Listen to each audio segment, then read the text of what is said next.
Have you ever paused to wonder if legends of hidden creatures, whispered across centuries, could be rooted in truth? Could our modern world, wrapped so tightly in rationalism and skepticism, be blind to the existence of beings who once shared this earth with us? It all began with a crumbling newspaper clipping from Moscow, one that seemed at first almost too strange to be true. It mentioned a professor who boldly stated that belief was not the question. It was knowledge. According to him, creatures most would dismiss as fairy tales, such as miniature people and bizarre cryptids, had indeed existed. Intrigued, I couldn't ignore such a claim, especially when it came from a credible figure entrenched in the world of strict Soviet academia. The professor in question was Boris Porshnev, a Soviet historian of no small standing, serving as the director of the Modern History Department at the USSR Academy of Sciences. This wasn't a fringe conspiracy theorist rambling about monsters in the woods. This was a man whose entire career was built on empirical evidence, scientific rigor, and ideological loyalty to materialist dogma. For someone like him to entertain, let alone assert, the existence of such beings was astonishing. The deeper I dug into Porshnev's background, the clearer it became that he was not simply indulging personal fantasies. Records indicated that even the Soviet government had, at times, dabbled in secretive parapsychological research, pursuing phenomena that officially did not exist. Within such clandestine corridors, the search for cryptids and anomalous beings wasn't folklore. It was state-sanctioned science. But Porshnev's certainty remained the most puzzling aspect. He stated that these small humanoids had lived alongside humanity until their extinction around the 17th century. More chilling was his assertion that their disappearance signaled humanity's decline, not progress. Were there documents he had seen, ancient texts, restricted archaeological findings that never reached public hands? Were there testimonies buried in Soviet archives too dangerous to reveal? The clipping was maddeningly incomplete. The most crucial parts had been cut away. Worse still, the original newspaper edition seemed to have vanished without a trace. It was as if the information itself was being erased from history. But the trail it led me down was undeniable.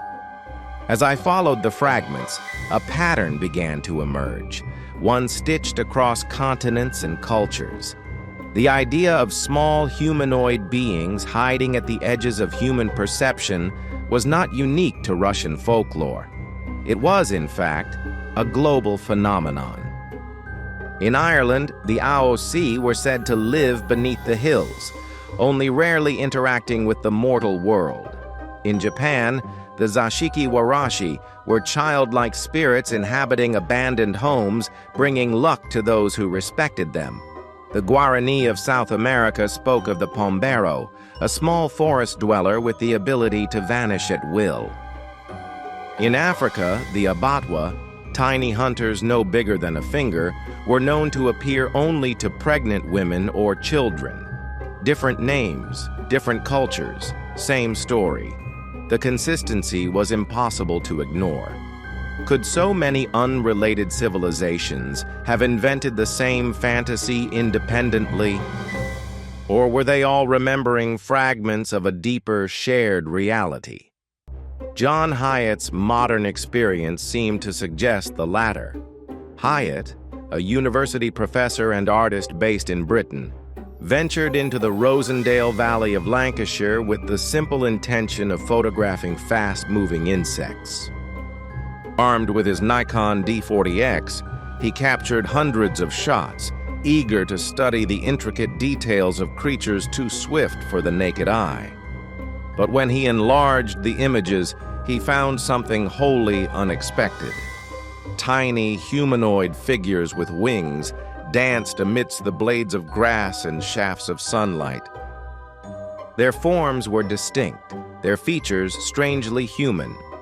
They were not blurry or amorphous, but sharply defined. Hyatt had not seen them with his own eyes, only the camera had. The images went viral once exhibited at a local museum, sparking both fascination and derision worldwide. Skeptics were quick to declare them misidentified insects, tricks of light, digital artifacts. But Hyatt, committed to scientific observation, returned to the fields. He photographed flies, gnats, and bees under identical conditions, and none resembled the beings captured on that extraordinary day. What's more, Hyatt wasn't seeking fairies. He wasn't predisposed to find them. He had been photographing insects. On the very day the images began circulating around the globe, Hyatt received devastating news. He had been diagnosed with throat cancer. Reflecting later, he admitted that the overwhelming media attention on the photographs became a strange blessing, keeping his mind from descending into despair during his first month of treatment. In time, Hyatt recovered fully. Yet the connection between his extraordinary discovery and the life-altering diagnosis lingered. A strange and silent reminder that delving too deeply into unseen realms might exact a personal cost. He remained humble about his experience. He acknowledged that everything tends to get stereotyped. Whatever it is, humans are eager to categorize it, dismiss it, or diminish it. He did not claim the beings were magical or even necessarily intelligent. To him, they were simply life of a kind we had forgotten, dancing in the sunlight, reveling in existence. Beauty, he said, can make people believe. And once seen, some things cannot be unseen. Despite the profound implications of Hyatt's photographs, skepticism persisted. Some wondered whether the tiny figures could have been insects captured under unusual lighting conditions. Doubt lingered like a mist, difficult to disperse. Determined not to fall into the trap of easy explanations, I sought out alternative sources of validation. One resource few others have access to is the practice of remote viewing, the ability, under controlled conditions, to perceive locations, objects, or events beyond the ordinary senses. If Hyatt's camera had captured illusions, why did multiple independent observers, blind to the target, perceive the same beings? The answer seemed increasingly clear. We were glimpsing something real, something that science, in its arrogance, had forgotten how to study. The realization led me to re-examine the legends of antiquity with fresh eyes. Perhaps they were not mere fairy tales, but encoded memories of a world where humanity lived alongside other intelligent species. Consider the Pyramid of the Magician at Uxmal, Mexico, a structure so unusual that even seasoned archaeologists struggle to explain its construction. Local legend attributes its creation to a dwarf with supernatural powers, who raised the pyramid in a single night. Absurd? Perhaps. Yet, Graham Hancock, the renowned researcher of ancient mysteries, noted that similar traditions exist throughout Central America and the Andes. In many tales, the construction of massive stone structures was accompanied by strange sounds, whistling trumpet blasts that seemingly enabled the stones to float into place. In his book, Fingerprints of the Gods, Hancock quoted traditions claiming that the immense stones of Tiahuanaco were carried through the air to the sound of music. In both the Americas and the Andes, the association between sonic energy and levitation is repeated with uncanny consistency. Modern science has begun to explore acoustic levitation on a small scale. Sound waves, properly focused, can suspend small objects in midair. The phenomenon is real, measurable, repeatable. Could ancient builders, aided by beings with access to forgotten technologies, have scaled this phenomenon to raise massive stones? If so, the legends of whistling dwarves moving mountains become less fantastical and more historical. Another thread in this tangled tapestry is the discovery of Homo floresiensis, the so-called hobbit people of Indonesia. In 2003, researchers unearthed their remains on the island of Flores, small human relatives just over a meter tall who lived until approximately 50,000 years ago. Homo floresiensis crafted tools, hunted cooperatively, and exhibited complex behavior. Their existence shattered the simplistic narrative that only Homo sapiens achieved intelligence. If such beings lived relatively recently, might others have survived longer, hidden away in isolated forests, deep caves, or remote valleys?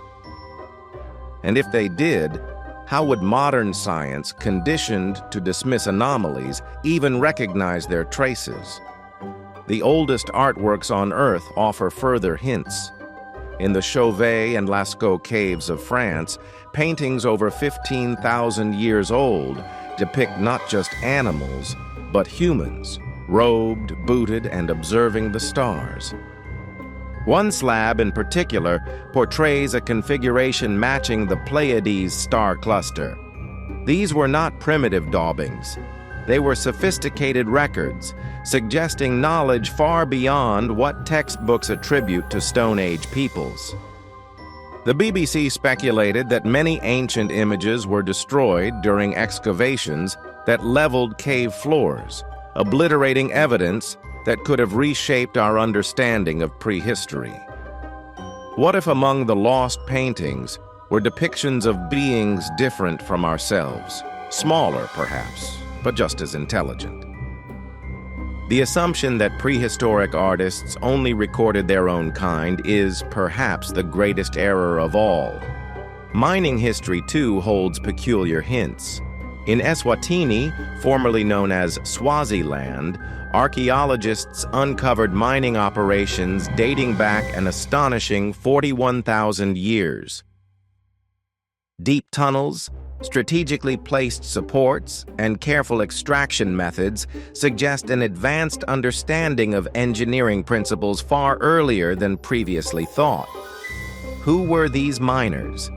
Could they have been Homo sapiens alone, or might other intelligent beings, perhaps smaller and more suited to confined spaces, have played a role?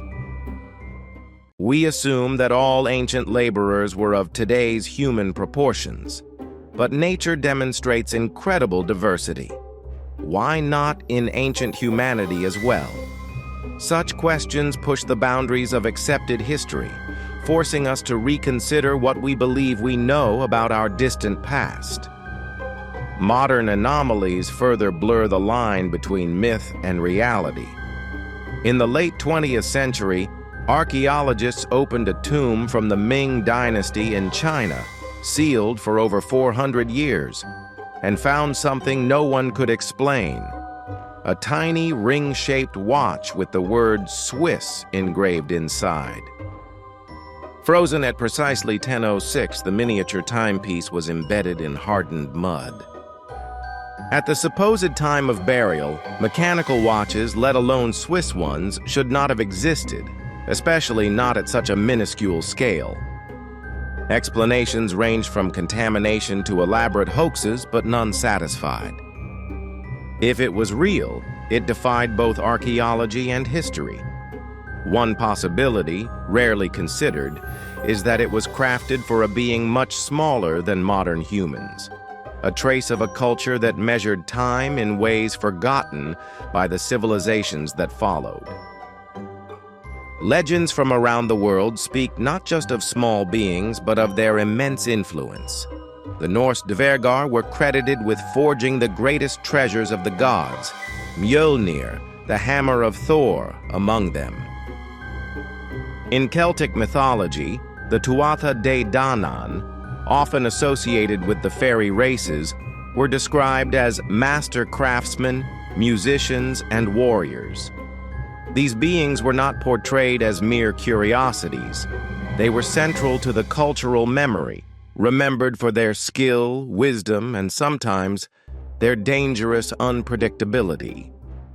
In many traditions, the little people were both revered and feared, reflecting a complex relationship between humanity and those who lived just beyond the boundaries of ordinary perception. In our own time, occasional glimpses continue to surface. Take the story of Carol Burnett and Barbara Stanwyck, a brief but revealing moment when ancient knowledge brushed against the modern world. Stanwyck, a respected actress, told Burnett with absolute seriousness that her leprechaun had assured her Burnett would win her lawsuit. And she did. Stanwyck had no reason to fabricate such a story. She gained nothing by it, and yet she spoke of it without hesitation. Such moments suggest that some individuals, even today, maintain a quiet connection to the hidden world, a thread of memory preserved through intuition, luck, or simple openness. The more I studied, the more evident it became that humanity has not outgrown its past. Rather, it has forgotten it. The fairy tales, the myths, the sacred stories, they are not merely entertainment for children. They are echoes of a deeper truth, distorted by time, but still recognizable to those willing to listen. The little people, the hidden folk, the ancient builders. They are not relics of a superstitious age. They are reminders that reality is more complex, more magical, and more mysterious than modernity would have us believe. Perhaps one of the reasons the little people faded from our awareness is the very progress that elevated humanity. The rise of cities, the dominance of technology, the spread of rigid scientific materialism, all of it pulled humanity's attention away from the natural world and the subtle dimensions that lie just beyond our senses. The forest became timber. The mountain became a resource to mine. The river became a means to generate electricity. In this mechanized worldview, there was little room left for beings who required mystery, reverence, and stillness to be seen. Yet despite all efforts to forget them, traces remain. Old folk tales, whispered still in the countryside, tell of fairy paths that must not be disturbed, of certain hills that bring bad luck if built upon. Even today, in places like Iceland, construction projects are altered to avoid disrupting suspected homes of the Huldufolk. Are these merely superstitions kept alive for the sake of tradition? Or are they subconscious acknowledgments of a reality humanity once knew intimately and may know again? The quantum revolution of the 20th and 21st centuries offers an unexpected validation of ancient knowledge. Science now admits that reality is far stranger than we once thought. Particles can exist in multiple places at once. Matter can become entangled across vast distances instantly. Observers influence the outcome of experiments simply by their presence. If matter itself behaves in ways that defy linear understanding, is it really so impossible to imagine beings who exist alongside us, but just beyond our normal perception? Perhaps the little people do not defy the laws of nature. Perhaps they are simply more in tune with its deeper layers. Their ability to appear and vanish, to influence the world subtly, may be not magic but mastery of natural principles that science has only begun to grasp.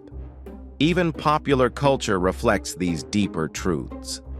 Consider the enduring fascination with elves, fairies, and dwarves in literature, cinema, and art. From Tolkien's Middle-earth to modern fantasy epics, humanity seems unable to let go of the idea of hidden races, wise and ancient, living parallel to us. Is this mere escapism? Or is it a yearning, a memory echoing across time for the world we once knew? Carl Jung spoke of the collective unconscious, a reservoir of archetypes and memories shared by all humans. Perhaps the little people survive within this realm, waiting for a time when humanity's sight becomes sharp enough once more to perceive them. Meanwhile, physical evidence continues to surface. Footprints too small for any known creature found deep in forests untouched by human settlement. Tiny tools of unknown origin discovered in caves and riverbeds. Sudden bursts of anomalous electromagnetic readings in locations associated with ancient little folk legends. None of it is conclusive individually, but taken together, it forms a web of possibility too compelling to dismiss. Each piece whispers, the world is bigger, stranger, and richer than you know. Some experiences are even more personal. Hikers tell of hearing laughter on lonely mountain paths, finding small handprints in soft earth, or catching flashes of movement too quick to belong to any known animal. Children, not yet conditioned to ignore the unseen, often report playing with imaginary friends whose descriptions eerily match ancient depictions of hidden folk. As adults, most dismiss these encounters as fantasy. But what if the children are right? What if, in their innocence, they perceive what we have been trained to forget? The hidden world does not announce itself with fanfare or spectacle. It waits quietly, offering glimpses to those who are willing to look with more than just their eyes. The greatest mysteries of existence often reside in the margins, in the places where science, myth, and experience overlap and blur. It is here that the little people, the hidden folk, continue to thrive, invisible yet ever present, forgotten but not gone. Reconnecting with them requires more than belief. It demands humility, a willingness to accept that the universe is far larger, stranger, and more intricate than modern arrogance allows. It demands that we listen to the old stories with new ears, that we walk through ancient forests with reverence, that we gaze at the stars not with instruments alone, but with wonder. The journey back to the hidden world is not one of conquest, but of remembrance. It is a path that winds through forgotten histories, through the songs of stones and rivers, through the laughter of unseen companions just beyond the veil. At Shadows and Secrets, we are committed to exploring these mysteries with open minds and courageous hearts. If these stories awaken something inside you, a memory, a hope, a hunger for truth, then you are already part of the journey. Subscribe to our channel, leave a like, and dive deeper into the hidden realms with us. There are so many more secrets waiting to be uncovered. That said, thank you and see you next time.